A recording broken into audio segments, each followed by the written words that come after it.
Welcome to Mama Mabel's Caregivers podcast, where stories of compassion and resilience echo through each conversation. I'm your host, Talisa Garcia. Today's episode holds a special place in my heart. In a unique twist, I transitioned from being the voice behind the microphone to the one sharing my own narrative.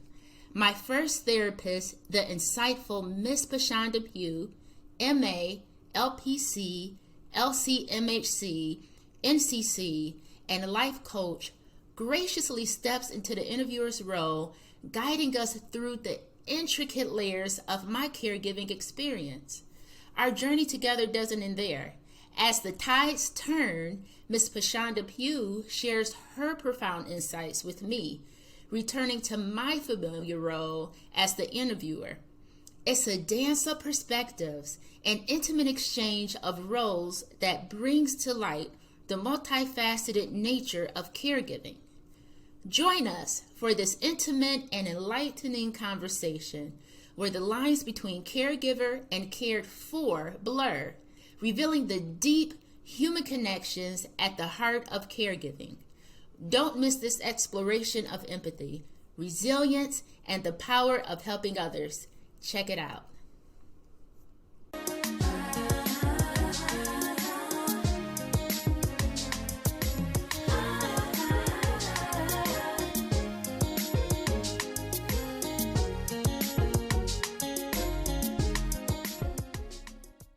Hello and welcome. I'm glad that you are in the room with us on today.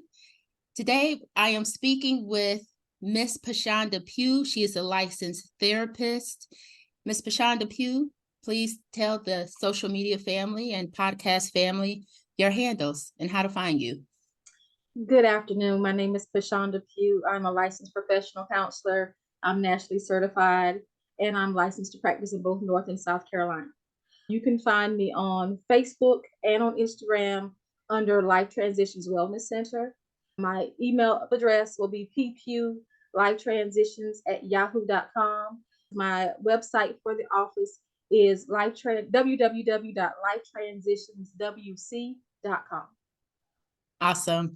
Thank you so much for that, Pshanda. This, number one, really means a lot to me to have you here with me on today, as you were the first therapist that I saw after I had lost my beloved mother. And so the time that you spent with me and, worked with me and dedicated time and extra time to me and where I was at during that phase and that stage of brokenness, I will never forget. So from my heart, I sincerely want to say thank you.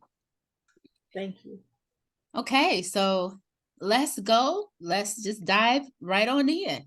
Okay, so Talisa, tell me a little bit about your experience as a caregiver for your mom once you found out that she was sick. Okay, so my mother was diagnosed with stage 4 breast cancer in November of 2016.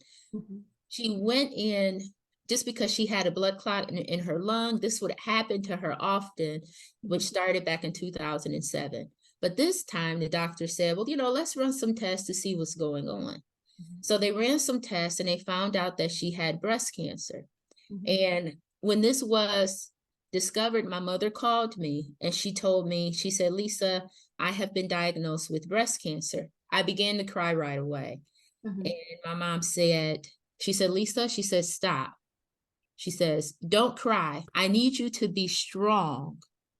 Mm-hmm. My mama said, Lisa, I just don't want to cheer anyone else up when I'm the one that's going through this, when this is happening to me. Yeah. So I stopped crying and I made a promise that I would not cry. Mm-hmm. That was November of 2016. I wanted to go back for Thanksgiving, but plane tickets were crazy. Mm-hmm. And mom said, well, no, Lisa, no, you don't have to come back in December. And, spend some time. I said, okay, cool. So I came back in December and it was my first time, December 2016, first time seeing my mom. Mm-hmm. And I still, had to honor what she said. I just wanted to grab her, hug her, cry. But I was, I didn't. Instead, I saw her. Of course, I took her grocery shopping. I cooked some meals for her. Mama decided she wanted to follow the Dr. Sebi's type diet, alkaline thing. Yeah. So that's what we did. In addition to that, as soon as I found out my mom had stage 4 breast cancer, understanding that there is no stage 5, I just began to pace the floor, constantly pace it, because I was thinking, well, how can I fix this? What can I do? What can I implement? And I started researching. I got D3 vitamins because I found out that there's some type of correlation with a lack of vitamin D and breast cancer. I even purchased her a portable sauna because it was infrared, and infrared was supposed to help kill cancer cells. Anything that I could think to do, I did. I started making her my body butter, which I now sell as Mama Mabel's body butter. I had always made it for myself, but I started giving it to my mom because it was natural. I purchased her things. I made her natural deodorants. As she began to lose weight, I purchased her clothes. I was down south. I wanted her to come and live with me. However, my mother felt that she had to stay up north because there were other relatives that she felt that she needed to take care of. I was angry about that because I'm like, hey, I'm the baby. And if I'm the baby and 33 years old at the time, these other people that are a lot older than me should be able to take care of themselves. I'm like, come down. But my mom said no, not until this relative had a place to stay. So my mother stayed up north working doubles to support, this relative. While that's going on, I'm down south. I'm paying bills down south for me. I'm paying bills up north for mama. I'm researching things. I'm constantly buying things from Amazon and shipping that up to her, almost every day. I'm calling, I'm checking on her. Something great that we used to do is we would do affirmations together. So this helped mama when she felt like she couldn't make it and she was having a hard time. Every morning, we would do affirmations. So I would say it and then mama would repeat it. And there would be some days that mama would cry, that my mama would cry. And she said, Lisa, I said, Mama, I got you. I said, we'll do this together. Come on. I am this. I am strong. I am able. I still have the list of affirmations that we would do together. Anything I could think to do, I did. So when my mother finally told me, she says, well, Lisa, I'm ready. I'm going to move down south with you. I was very happy, but my mother was a bit hesitant due to the fact that she did not want to be a burden and she did not want to get in the way. She realized that at the time, the corporation I was working for, I was unhappy. I was working with a headhunter at the time. I was looking at other opportunities and I was looking to relocate to a different state. And mama didn't want to get in the way. I was living in an apartment at the time, going month to month, which I was paying more month to month than I do on my mortgage. To let you know how ready and serious I was about moving. I told mama, I said, you are the most important person in the world to me. I'll take care of that later. My focus is on you. So when mama agreed, I got excited. I started looking for a house to buy. As a gift to my mom. The realtor that I had at the time wasn't the best.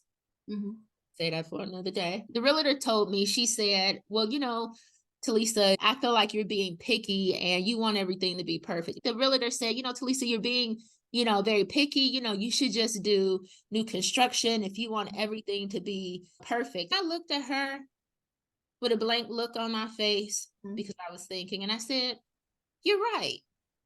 Only the best for my mom. That's exactly what I will do. So I did that.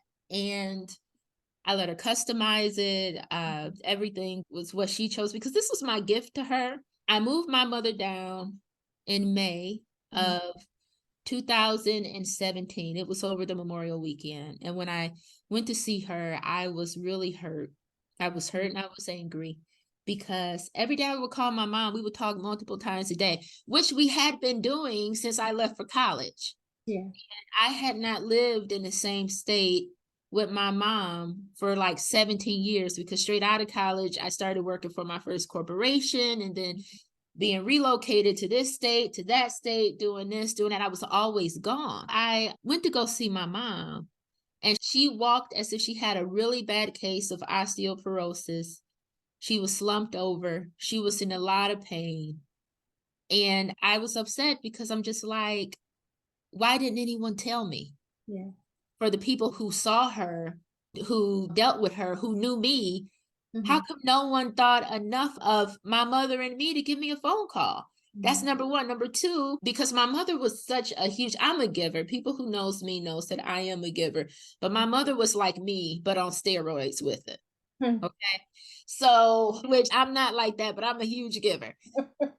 So there were people there, like, you know, who would even try and make her responsible for being their transportation to various church events. My mother was a church lady. She really was. She just tell you a bit about her.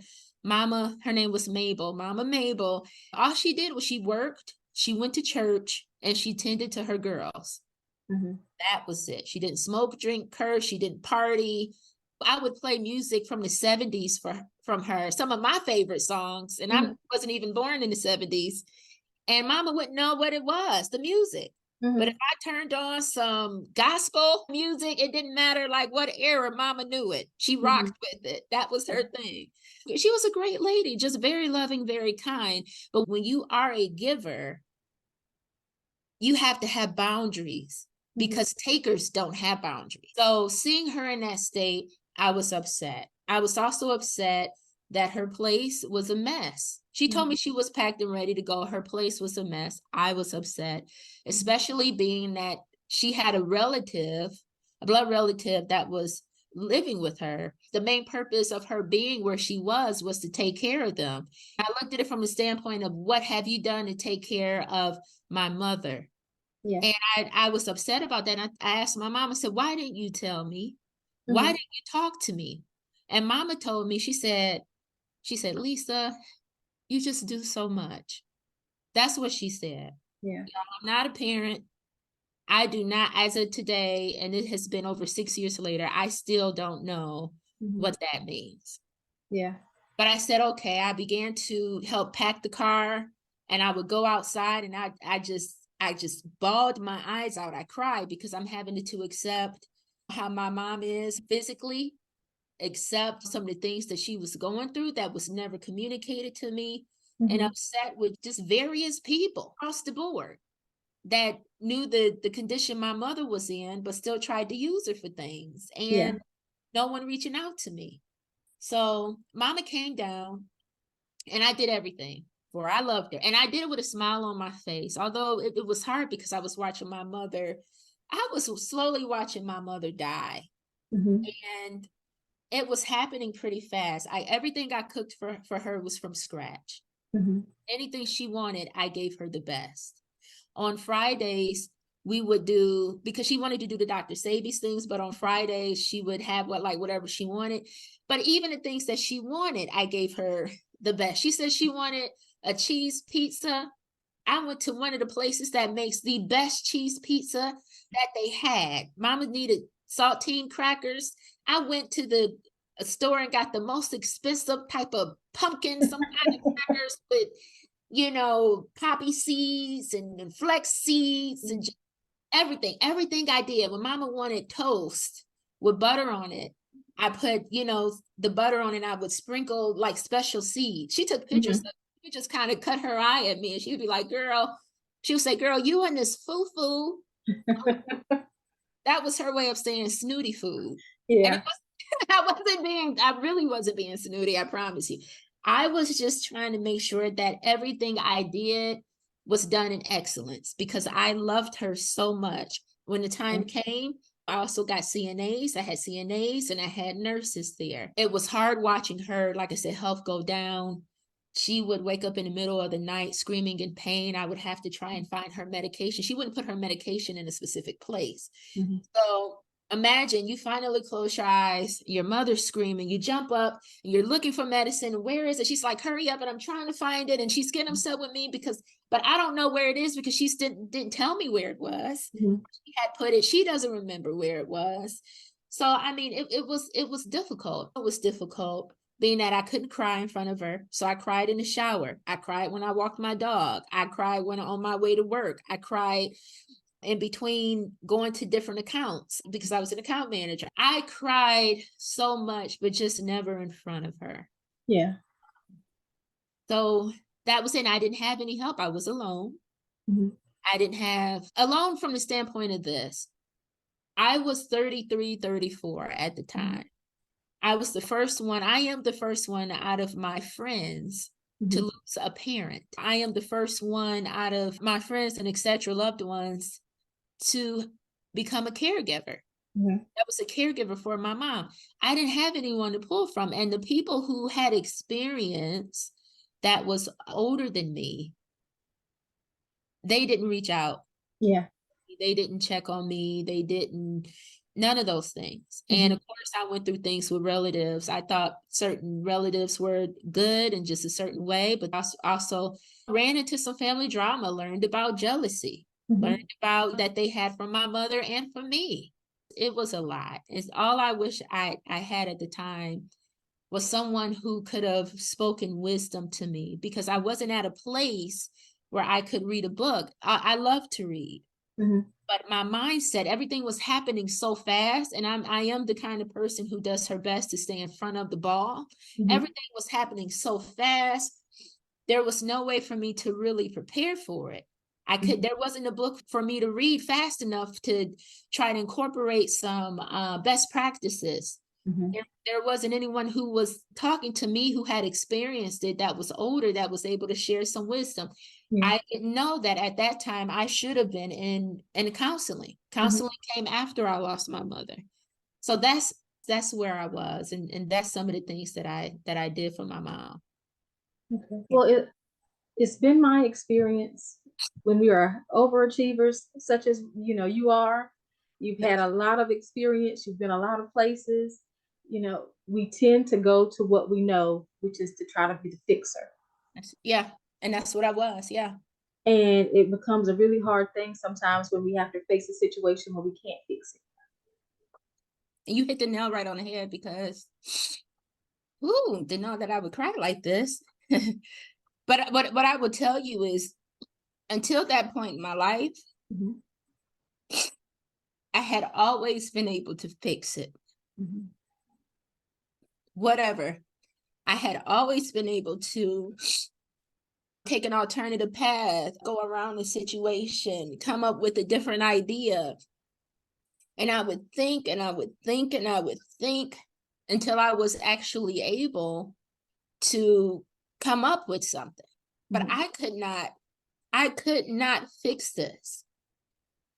And that was something that I actually had to deal with it. We dealt with it in therapy, and even learning about where that comes from. Because I wanted to fix this desperately bad. Desperately bad. But I just wasn't able to. Well, I do want to offer you again just grace in knowing that what you did for your mother, was everything that she needed in that time.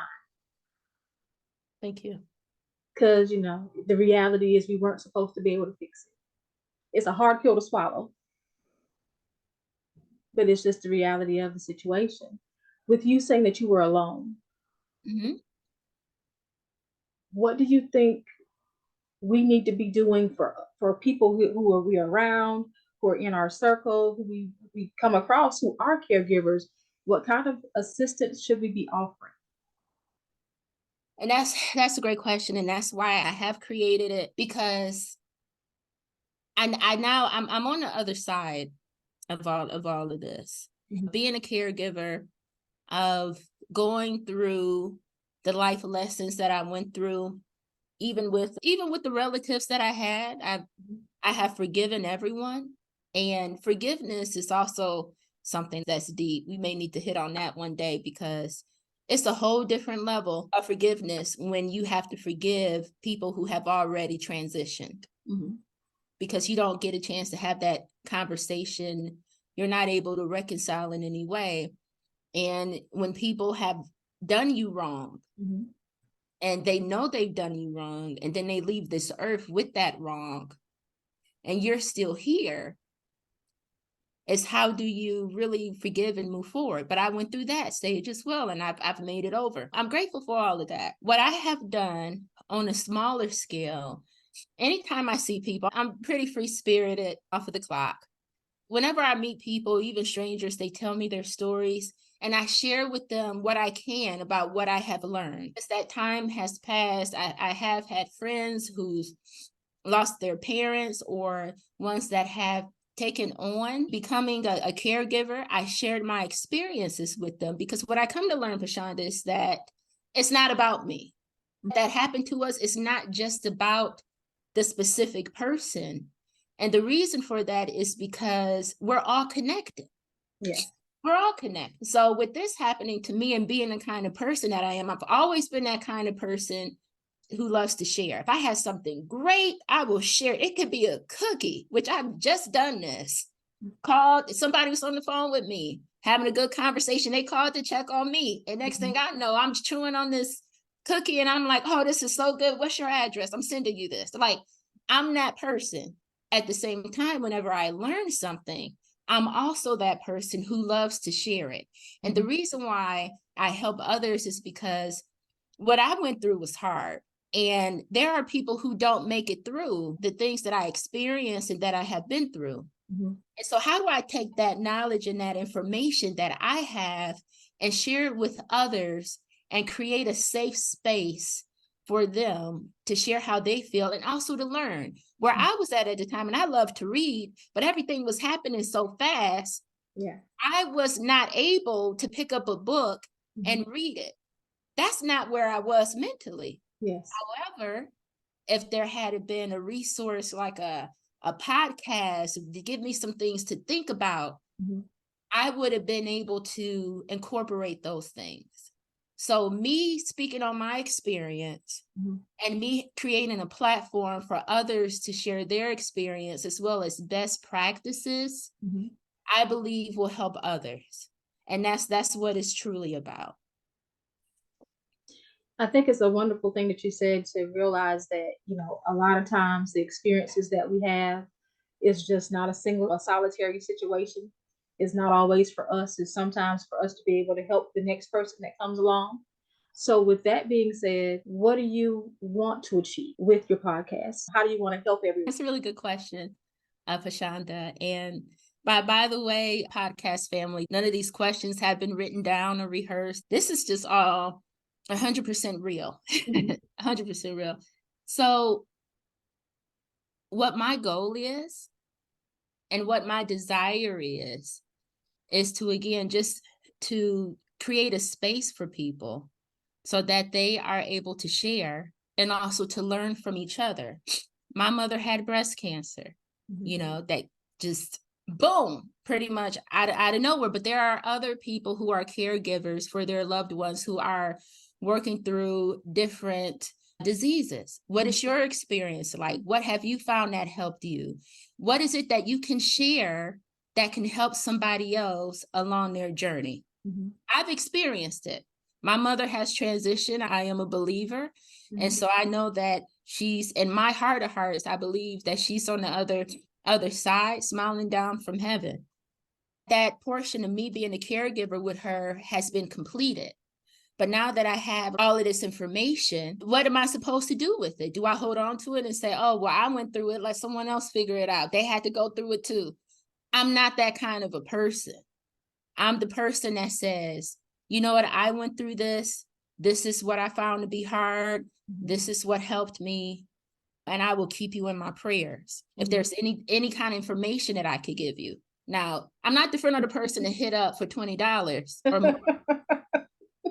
That's not my ministry. But I will say I am that person that if I have information and knowledge to share, I will share it. So that is my goal, and that is my desire, is to sincerely help others who are going through this, becoming a caregiver for the first time. That's as simple as that is. That's really it, to create a space for them, because I couldn't find this space when I needed it. Yes. And I was alone. I don't really think I was alone. I don't think people really get what I'm saying. I was alone. I didn't think I would be, but learning how people are when you're not around your family. I grew up in Michigan. I've been away for over 17 years. So was not able to see what's been going on a day-to-day. I didn't know. I would visit my mother as often as possible. I would fly her out to come and see me. You know, she was, of course, she was my world, but I didn't realize everything that was going on around her because I wasn't there to observe it. So, yeah. Well, and since working with you, I have, you know, also lost loved ones. It was a very similar situation with diagnosed with stage 4 cancer, and the time frame from diagnosis to transition was very quick. Can you share more on that? Who was diagnosed? What's your story? My fiance, we had been together for numerous years. I don't want to say the number of years, but it was a lot of years we'd been together. He was a athlete. He played semi-professional football, very active person, you know, overall very healthy person. He started having some stomach issues and stomach pains that, you know, when we went to the hospital initially, they just told him it was, you know, hernia. Ironically, though, they never checked him. They never did a full examination of anything. They kind of just triage you out. You know, when you go to the emergency room, a lot of times, especially in the middle of the night when they're overloaded, they kind of rush you through. After him just working through and keeping going and taking everything in and just moving, living life, we come to find out that he had cancer. He had a rare duodenal cancer. And initially, because of how it presented, they thought he had pancreatic cancer. So that, of course, extremely serious. He didn't even know the stage of the cancer at the time. They actually just told us that it was just the tumor was, it was an. How did you feel emotionally when you were told, when the doctor shared the limited information that they did share with? I went to go mode. It was just, you know, we had to let's see what we can do. Let's start the research. Let's try to figure out what we can do. Let's go through. We ordered Dr. Sabi's book too, and we're out here. We're doing this soursop tea, and we're putting everything that we can, as far as holistically to try to change and address it. Of course, being also a believer, we go into faith and speaking life and being positive. And I honestly, in retrospect, I got tunnel vision because the same as you, I know he was looking to me to watch my reaction. So I know when they were talking to us and things were happening, if I got upset, if I got worked up, then that was going to cause him to be upset. So I had to maintain it in a way. I had to sort of cut off some emotion to just be able to handle business. So we had a plan and we were just moving. And I really, all these things happen so fast, and you're just kind of going with the flow. It's my experience has been is when everything stops. And in those months of grief after the passing, where we have time to go back and replay it, that's when, a lot of the anger and a lot of the oh wows start to happen because I didn't realize at the time. I was just so much in go mode, trying to take care of business. We're not thinking about we should have done this or we could have done that or any of those things. It's just when we do the replay in our minds after the fact that we can sort of see and understand better what's going on, and that's why one of the things, I've not been ever a gatekeeper, and that's why I'm in the helping profession, is when I come across people now that I've gone through my experience, whenever I see someone who is in this place, whenever I get clients to come through or run into people and they're dealing with a loved one who has cancer, I'm asking the questions that they might not even think to ask. Like, have they staged it? Okay. If they have not told you a stage, okay. Have you had the PET scan done? What hospitals are you going to? What treatments are you doing? And all these things that, as a person who had never dealt with cancer before, I didn't know to ask those questions. I didn't know what I was supposed to be hearing or finding out. And you were not being provided the information that you sincerely needed and deserved to have. Well, and what I found is a lot of times when we are working with medical professionals, because this is their day-to-day and this is what they do all the time, just like most other people in profession, we kind of start taking things for granted and we assume. that because this is our common knowledge and this is very obvious to us, that the people around us, the people that we're helping, they're going to be on that same wavelength. They already have this insight and information. And a lot of times, like I said, cancer is a big disease.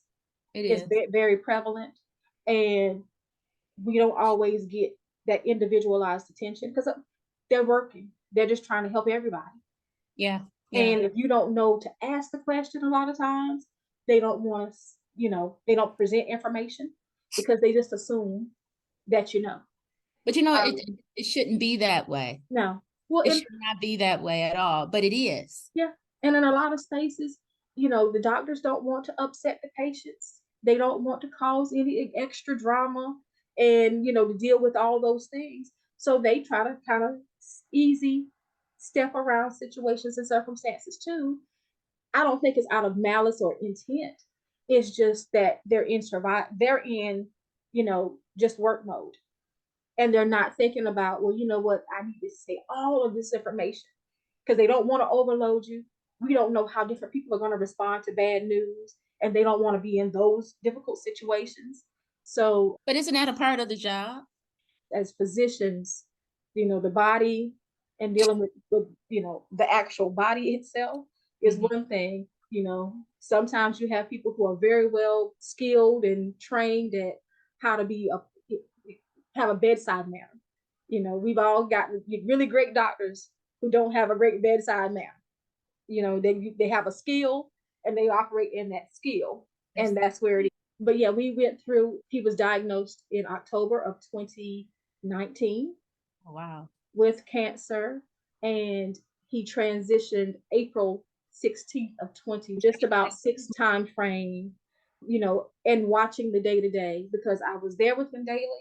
Right.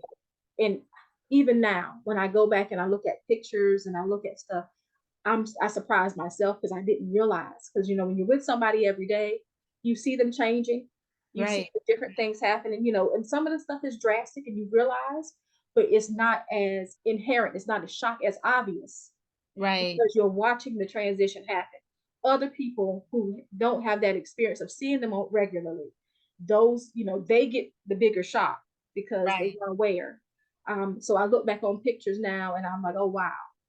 But I had, of course, tunnel vision, and a lot of that is, I think, is the Creator's way of protecting us, right, and giving us that kind of barrier and safety, because some of those things, if we were really fully aware, we wouldn't be okay. We wouldn't really be able to handle it. But we went through, going to chemo treatments, adjusting lifestyle. We have at the time our daughter was 7 years old. So trying to deal with a 7-year-old and keeping her emotionally okay with all the changes going on, him kind of coming to terms with the diagnosis and just the reality that, he may not be here. Right. So the person who is sick has to go through their grieving process and has to go through their time processing what's happening. And us as the caregivers and the fixers that we are, we're trying to throw everything but the kitchen sink at it to stop it. Right. And it's a hard time sometimes to accept that the realities of life is that, we all have to go. We don't have control over everything, but I do find solace in knowing that, God does not allow any of us to transition unless our purpose has been served. That's true. Now, let me ask you this. While you were the caregiver, you mentioned you were a caregiver for your mother as well as your fiance. Did you have help? I was lucky enough with my mother to have family members with me. I have a younger sister who was helpful. So, we were able to kind of tag team out on some of these hospital stays. Her siblings who were here, they were also available to kind of step in and sit with her. So I did have a lot of help with her. With my fiance, his family members had been kind of scattered out. So we didn't have a lot of support in that space. And unfortunately, his cancer happened during COVID. So that was a whole nother barrier because, we get the COVID diagnosis. So unfortunately, in his end stages, in his last hospital stay, we were under lockdown. The hospitals were locked down. So the family was not able to do what we would normally be able to do in that kind of situation where, when a person is sick, everybody can kind of rally there and be at Right. the hospital and take those turns and be there to interact. Uh, Right. I was relying on calls and updates from the nurses. Yeah, he went in on a Sunday, and I took him. Like I said, I was so oblivious to how sick he really was, because we were actually told in December of 2019, we would have 2 to 2.5 years. So my mindset was we still had time. Right. Right. And of course, with me as a therapist, when I'm seeing a lot of the decline, I'm chalking it up to it's depression that comes from just him dealing with the illness, not Right. realizing it was a lot more of the physical just aspect of his transition and his body shutting down. I had on the rose colored glasses on a lot of stuff, Yeah. and Yeah. it was protectionary for me, because our minds won't even let us absorb a lot of stuff, especially in these kind of crisis situations, because we can't handle it. Mm-hmm. But he went into the hospital on a Sunday morning. I'm thinking, oh, they're going to go in and check him, give him some fluids, you know, run a Right. couple of scans just to put his mind at ease, and he'll be home, and that'll be it. To, getting the notification that, okay, no, he's not going to come home. This is a situation, this problem is happening, that problem is happening, and he's way sicker than what we were realizing. We weren't able to have communication with him because he was too weak to talk. Mm. And so we were reliant on just the daily calls from the doctor or the nurse at the time to give the updates about what was happening. We then, that Wednesday, the doctor started talking about him transitioning to possibly hospice, and the reality that, he did not have very much time left, and to focus on your quality of life and not the quantity. And over a course of hours, it went from him being sent home under hospice care to him being not strong enough for hospice to be sent home, but to maybe be sent to a hospice facility, to then them just saying, no, we're going to allow you to come in and be with him so he doesn't have to pass along. Oh, wow. And so, and I'm grateful for the opportunity that they Right. did allow me in, because so many families at that time, because of COVID, were not allowed to be with their family members. Even if it wasn't COVID related, they just weren't allowed to get into the hospitals to be with them. But they did allow me to come in. I had the opportunity, to sit with him and be with him in those last hours, and video call all the family members so that they could see him. And at that point in time, he was already transitioning out. So he wasn't speaking, he wasn't communicating, he was just there. Of course, the hearing is the last thing to go. So, everybody was able to say what they needed to say for him to hear it, but he just wasn't able to give them the responses back for that actual complete closure. I was able to be with him, pray with him, pray over him, and, hold his hand as he transitioned out. Mm-hmm. And, and as you mentioned, the realities of what happens when we lose loved ones. Oh, yeah. Every family member, he doesn't take it the same way. They don't behave in the same way. And a lot of times, honestly, people not being able to deal with the emotion of the loss, it stirs up guilt for a lot of people. They shoulda, coulda, wouldas, and I feel bad because I didn't. Mm-hmm. And it comes out in a manner that not always pleasant, and not always, their best foot forward. Mm-hmm. And again, as a therapist, I'm out here going into professional mode, and even giving people grace in those moments of understanding. Okay, you talking kind of crazy, and it is reckless, but I understand you hurt. It's hard to put your feelings to the side sometimes. So I know that we've talked about it and about Mhm. extending grace to others. Yes. Were you able to extend grace to yourself during that time? During the time, I was in such a space of just taking care of business, Mm. managing, handling, and taking care of. I was very much aware that he was, relying on me to be strong. to say the encouraging words, to say the prayers, to speak and be like, okay, you're going to be okay, and to be comforting and consoling in that way. And afterwards, when the reality of taking care of the business, taking care of the services and all that stuff, when the reality of just life itself hits, after all the business is taken care of, that's when the hard work happens. That's when the realities kind of set in. So, processing, a lot of processing. I had to get counseling services as well to kind of help me process out. But let's stop there because, that's something that I think is great that you just mentioned because, you are a licensed professional counselor and you experienced this loss that was very significant in your life. And you decided to take out some time to just see about yourself. So that's beautiful. Yeah. And that's one of the things that as caregivers, we typically, we lose because we're always taking care of our loved one. And there's a lot of guilt that comes with it because you get angry, you get frustrated, you get overwhelmed. And, yes, I need to care for mama. Yes, I need to make sure this is taken care of. But you get tired. You get tired. I like to share with you what really led me to the counseling. So I had my mother had passed, and there was just all kind of just drama that was coming from relatives. There was a relative, and this relative, I guess, was processing the way that they processed.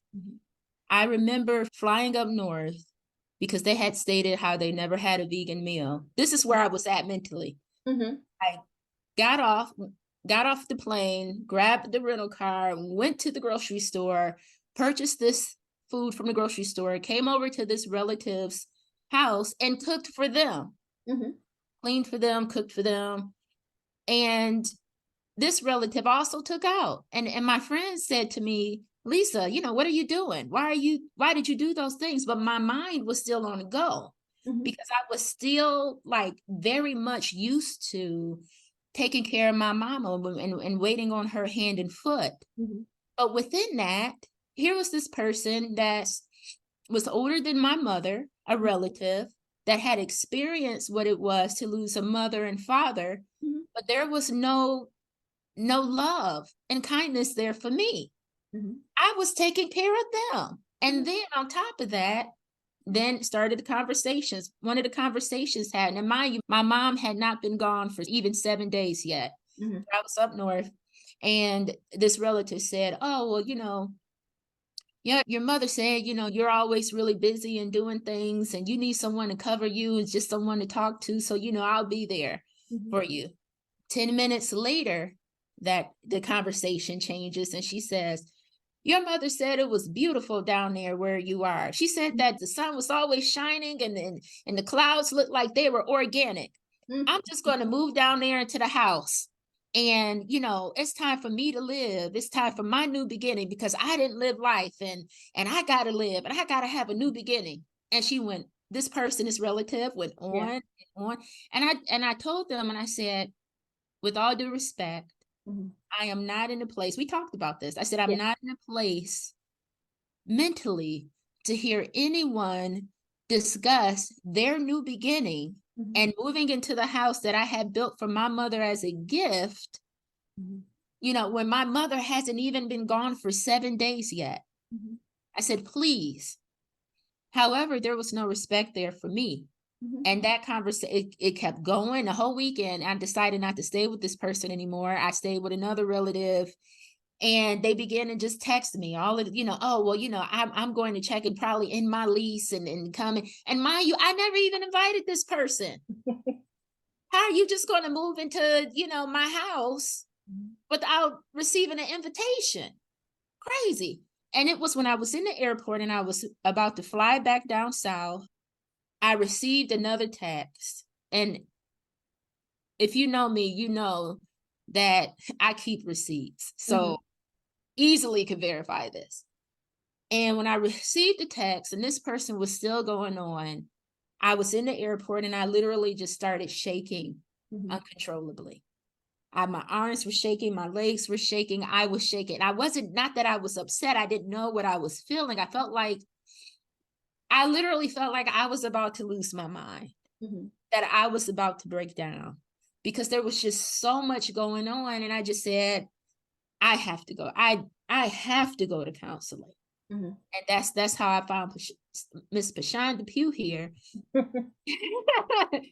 And but you know, to your point, what I think is great is that you said, you know, I went through this. This was a significant loss, and I decided, although I am a licensed professional, I decided I needed someone to talk to. Yeah. So she didn't wait. What that means, y'all, podcast family, she didn't wait until she had the tremors like me in the airport. She decided to make sure to see about herself right away. Well, you know, I had the experience when I lost my mother in February of 2016. And of course, like I said, I was doing. And I experienced it where people, because I was the strong one, because I was together and because they just had such faith in me, you know, people didn't really ever stop to say, well, how are you? Or take in consideration the changes and how I would be doing. Right. Because you just assume you're okay and you assume that you can handle it. And and they're looking for you to come to them and say, hey, this is wrong with me, or I can't handle this. And it doesn't work like that. I tried to keep going until I had my first panic attack. And I had my first, real crisis episode May of 2016, because I was just taking on so much. And I was just walking and doing and not really caring for myself. So this time around, I was a lot better prepared and a lot more aware. It's just that, in this space, I was not only just thinking about me, but I was thinking about, our child. Right. And, her being so young and what was happening to her. And like I said, we were in the middle of COVID and everybody was isolated. Right. That was a grace. And that was actually a beneficial thing because you didn't have to do all the entertaining that you have to do when people pass, and you didn't have to worry about making sure everybody else was comfortable. I want to stop right there because that's also deep too, because I experienced that as I just said in my story. I got off of the plane, flew up north. Right away, I go to the grocery store. I buy things because this relative has said they've never had a certain type of meal before. And then I go to their house and I cook for them, and I just lost my mom. I just watched her die. And I'm trying to take care of you. And so when you are, to your point, when you are a caregiver, you get stuck in that. I don't want to say stuck, but you get into that routine where that routine then becomes life. Well, I think it's because when you're recognized and you're seen as a strong individual, people take it for granted. That's why I am not a fan of being called strong anymore. I am fragile. Be careful with me. Treat me gently, because I do need, and it's just don't take it for granted or assume that because I'm not falling out and because I'm not just, passed out in the floor somewhere, that I'm okay. Right. And I learned that it is okay when someone says, how are you? To say I'm not okay. Right. We are trained, and we're kind of, groomed to always say, oh, I'm fine. I'm okay. I'm all right. And it's okay to not be okay. It's okay not to be okay. And it shakes people up when you say it the first couple of times, so they're not expecting for you to say, I'm not good today. Right. But it's the reality is being honest, because now you are aware. You can't say that you didn't know. Right. I'm not good. I'm not all right. And it's safe to say I'm not all right. We don't have to always struggle alone. And it's the therapist in me sitting back and really kind of paying attention to people and listening and observing everything. The reality is, most people, what seems to be, or you would think would be common sense, is not common. Yeah. And people are very much about self a lot of the times, and it's not intentional.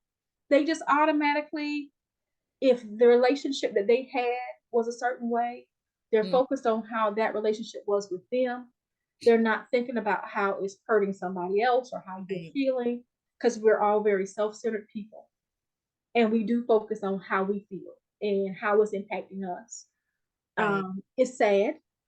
Mm-hmm. It really, and it can make you really feel alone, especially, as your story is being told, you are sitting here watching and seeing, and how, the mistreatment, and, your mother be, you know, Right. taken advantage of and overlooked. So of course you're gonna be angry and you want to come in and defend, and it's gonna be even 10 times worse because, she's sick, Mm-hmm. and the transition is happening, and it makes everything, amplified. And unfortunately, a lot of those family members that, did not honor her in the way that you think or you feel that she should have been honored, they're not even aware. Right. They're Right. not even aware that they were, that their behavior was out of pocket. I made them aware. Well, Remember that part? I know you made them aware, but But you people know what? able Even to accept it. right, and even in that, when I'm going to share this with you all. This is part of my session. So I was talking to Miss Pshanda, and I'm in there. I'm just bawling my eyes out, and I'm telling her about the various things that I went through dealing with relatives, and she gave me some homework. I'm telling about that homework. She says, Talisa, she said, you need to write down how you feel. Address them, like write them a letter, write down how you feel, write down what happened. And then I was told, Pshanda said, put it in an envelope, seal it, and just put it in your Bible. And I'm like, okay, I can, I said I could do that. So I got home and I really thought about how I felt, how my mother felt, because that was the thing. When certain relatives really showed who they were, to her, it hurt her. It hurt her. She was already passing, and it made me angry. Because for the people that know me, you all know how crazy I have always been about my mama. That was my girl. So I did what she said. I wrote a letter, and then I wrote some things out, and I put it in an envelope. And then I started thinking at the time, I'm like, you know what? I'm 34 years old. Who gonna check me? Who gonna check me? I'm grown. What are you gonna say? No, you can't come to, the family cookout or the barbecue or Thanksgiving. I'm not gonna call you and wish you a happy birthday. Did you ever call me and wish me a happy birthday? Did I ever get a Christmas card from you? Was I ever at your cookout? The answer is no. So I took that letter, and I, some other relatives blood relatives I reached out to, and I sent it off. And what I did with no profanity or anything like that, but I addressed them as an adult, as a woman. And that's something that, in my belief, they were not used to, because they knew me as little Lisa. But within that, they were not able to take responsibility and tried to hide and some other things. But I remember going back to Pshanda for my next session. And she says, so how did it go? Did you do the homework? I said, yes. I said, I sat down and I wrote this out. I wrote that, and knowing me, I typed it up. So I wanted to make sure it was nice. It was professional. It was like reading a business letter. I had a tip, and I said I did it, and I put it in an envelope. And then I'm like, I talked to my cousin. I used her address, and I shipped it off to them so that they could read it. And she said, what? And I said, and I made copies. So this is what I said. And so then I shared the homework with her. I had to share that because it's just, it tickled me. That was funny. But, that was actually the beginning, and to really just express, how I felt. Because when you go through the things that we go through as caregivers, usually we bottle it up. We keep it inside. There's a lot that happens when you're taking on the role of a caregiver. To Pshanda's point, we need to be able to let those feelings and those expressions and those emotions out. Yes. I'm grateful for that homework. And I would say that did I pass? It was a creative end to it, As long as it still made a copy of it, made it to the Bible, we still okay. Well, all right. Let me ask you this. As a caregiver, what are some of the best practices that you can share with others from your experience? One of the biggest things that we need to do when we are the caregiver is stop and be aware Mm. and just take in the moments. You know, when we're helping a family member who is terminally ill, you Mm-hmm. know, we already know how severe the sickness is, and it's going to be a long-standing situation. Accessing the care that's available, the help and assistance that's available. It is Mm-hmm. okay to ask for help. Try as many options as possible to get the help. I know a lot of people get in circumstances where they don't have a lot of assistance, or the person that they're caring for is difficult and they don't want a lot of different people to come around. So we have to kind of be creative, but really taking time for yourself, getting with somebody, anybody who will listen to us. And it's okay to talk about the same stuff over and over again. It's okay to get there and have a space to have somebody as a therapist or a friend who will be there, just listen and let you get it out and not make you feel bad for what you're Right. saying or what you're feeling, and Mm-hmm. not, tell you you're wrong for what you're feeling, Mm-hmm. because we're going to go through such a huge range of emotions. A lot of times when we're in those situations, especially when we're dealing with facing and coming to terms with the loved one that we have, we're going to lose them. You know, we're not ourselves. Right. We're not going to necessarily be professional or polite a lot of the time. So that's helpful. Making sure, like I said, taking care of yourself. Mm-hmm. It's hard to do, because we get in our routine and we're so focused on on our loved one. Right. Right. But taking care of yourself, trying to get at least some time away if you can, trying to get some type of sleep. A lot of times, like with your situation, you have to sleep when mama sleeps. You Yeah. just can't be on your regular routine, trying to go to work and trying to juggle. And it's hard when you're trying to maintain your regular life and take care of the responsibilities that you have. And still you have a loved one at home that, needs around the clock care. Right. So it's trying as much as you can to ask the questions, ask for help, and taking it one day at a time. Okay. That's great. What would you say was the one of the most challenging for you? Some of the most challenging issues that you Um, encountered? Being in that space where you're looking at your loved one being treated in a way that you feel like is wrong, Mhm. and dealing with that, because you can't fight every fight. You can't fight everybody. Now, let me ask you this. When you say treating Mm-hmm. your loved one wrong, are we Yeah. talking relatives? Are we talking medical Relatives, staff? friends, or even with the medical staff, because you have to be very careful, when you're Yeah. talking to people. You Mm-hmm. can't go in, it's not helpful to go in and curse the doctors out and do all of that, because why? They're Why? people still. Right. Are they going to do anything to hurt them? No. But are they going to go Right. out their way to overly help them? No. Mm-hmm. Knowing how to actually ask the questions or present it in the way that you need to present it. But like I said, it's just the hardest place is being in a place where you start to see and you're hurt because you see the person that you love being hurt or Yeah. being mistreated. And Yes. that's a very angry place. And, people don't even realize the things that they do Right. that is just really kind of disrespectful and hurtful. Yes. But what I found is, ironically enough, our family members that we're caring for, because they're in that space of the big picture, is their life is coming to an end. That's the big picture. So they're going to be a lot more forgiving than Mm-hmm. we are, because we're angry and because we're not there. And their focus is like, I don't care about that. I'm Right. worried about being here, and whatever. I don't care. I don't care that they didn't do this, and I'm just not even focusing on it, because I don't need to lose time Right.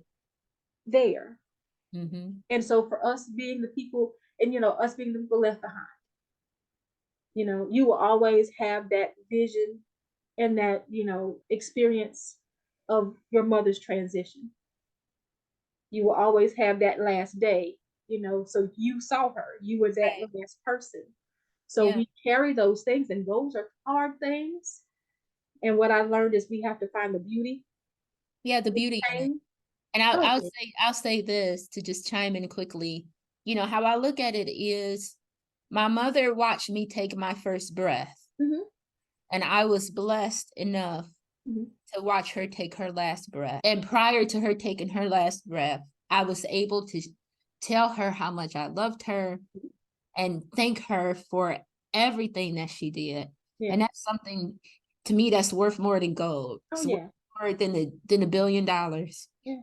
And you know what, even with your situation, those 9 months that your mother was still up north and you were down here and you were trying to take care of everything, and Right. she didn't tell you how bad she was, and she didn't tell you how sick she was, you know, it was more so in that one of those last loving gestures to protect you, Yeah. because she didn't want you to worry, and she didn't want you to be upset, and she didn't want to make it harder for you than Right. what it was going to be. So, you know, when she knew and Mm. she was aware that, you know, her time was coming to an end, that's why she was ready to come home, come back with you, and let everything else go. You know, and I'll say that too Yeah. for, you know, caregivers. I really believe in my heart of hearts that they know. Mm-hmm. Remember showing my mother her house.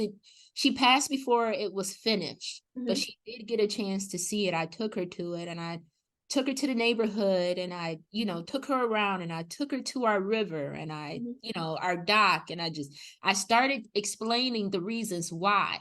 Mm-hmm. And all she kept saying is, "Wow, Lisa, you doing this for me? Mm-hmm. All of this is for me. Wow, this is big. You're doing this for me." And I'm just like, well, Mom, yeah, remember, like, you're the one who does the floor plan of the house, the outline. You say carpet, you wanted these color cabinets. I said, remember, like, that was all for, you know, for this. Mm-hmm. And her response was, wow, you know, my baby, I'm watching my baby. And this is your house, is this. It's just your house is beautiful. And I kept saying, our house, this is for you. Mm-hmm. I kept trying to get her to say our, like, this Yeah. is a gift for you. And in my mind, I thought I could get her here, she would get better. And then after a year or two, I would decide if she wanted to keep the house, it's fine. If she wanted to come with me out of the state into another Yeah. state, that's good. Like, I had plans. I had planned it all in my mind, but that wasn't it. But Yeah. they knew. And one more thing I'd like to say, because you hit on this too, people that are only able to view things from their standpoint. Mm-hmm.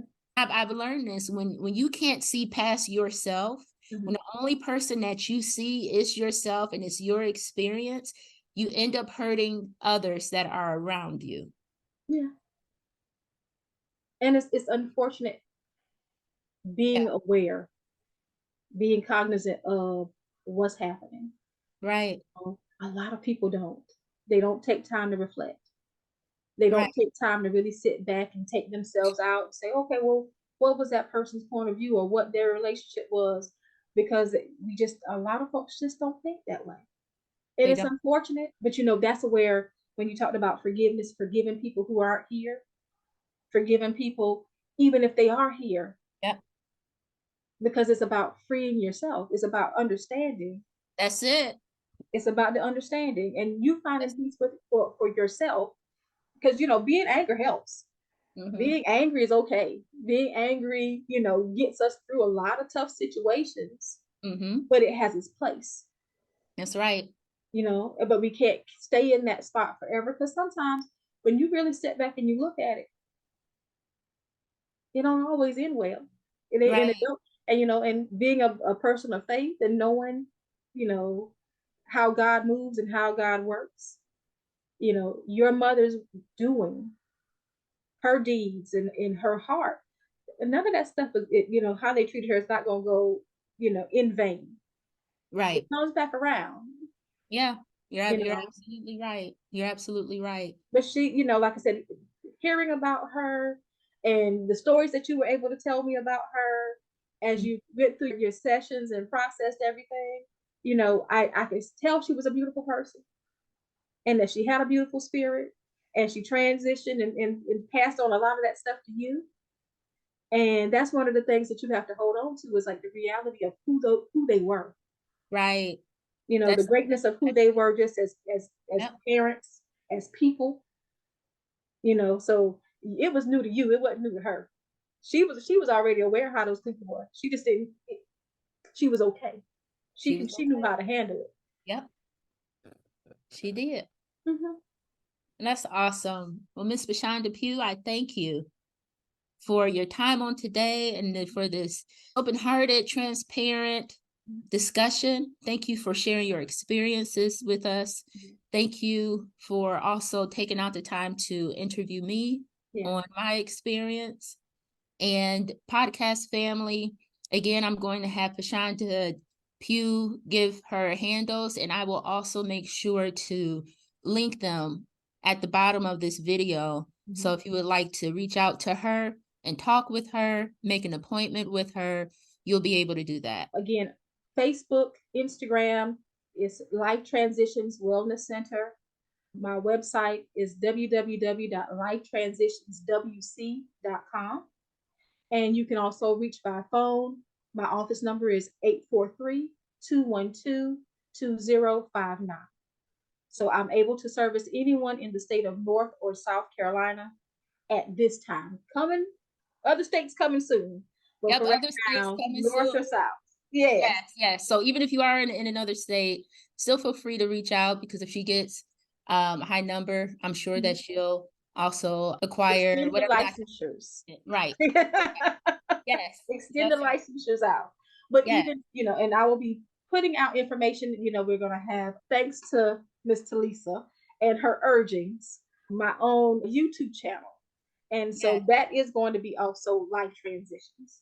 So we have content out, and you will be able to kind of get some insights from me and a little bit of the stuff that I'm able to share with my clients in practice. But I do want to thank you so much for just even allowing me to help walk with you through your difficult time and trusting me, because that's a hard thing to do, to walk into a room and trust a stranger. Yes, with your feelings and with your heart. So I thank you for trusting me and just for allowing me to help you as much as I can. Well, thank you very much. And again, thank you, because it was definitely God sent. And even being able to connect with you 6 years later and have this discussion, and for you to be open enough to come and give your time for this purpose on this podcast, I sincerely appreciate it. Thank you.